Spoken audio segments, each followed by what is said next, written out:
And from Halloween to Memorial Day, certainly one the Miami Valley will never forget, the tornado outbreak that left behind a path of destruction. While some areas are bustling and well on their way to rebuilding, other areas remain untouched. 2 News reporter Kelly King is asking questions about the long road to recovery in the race against time.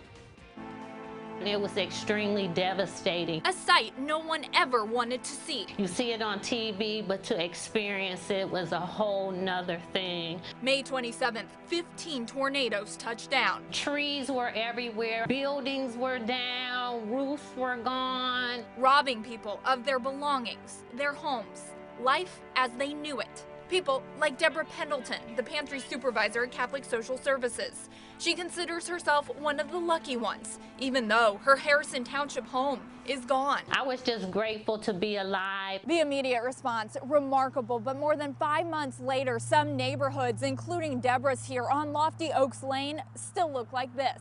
We know there are neighborhoods that are still pretty much where they were back in May. Devastation so widespread, it became apparent the rebuild wasn't going to be quick, hence the formation of the long-term recovery group. What is the biggest need you've seen so far? Housing is currently our biggest need. The things that we have to work on now are harder to get to. They're more complex cases. The group, made up of about 24 nonprofits, works with those uninsured, underinsured, or those who didn't get enough money from FEMA. Those like Dennis Marsh in the Northridge area.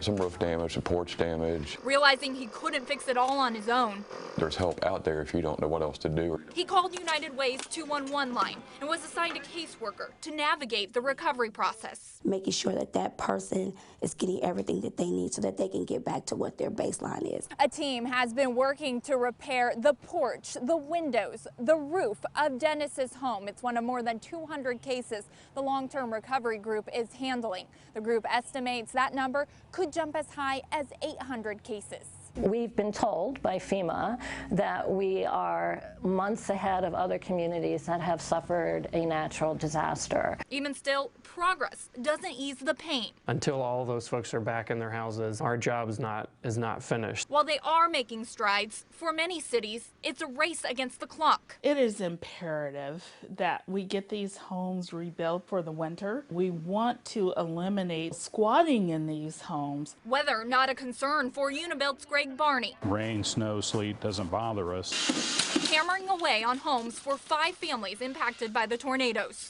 We're building indoors, our materials are stored indoors, we're in a heated environment.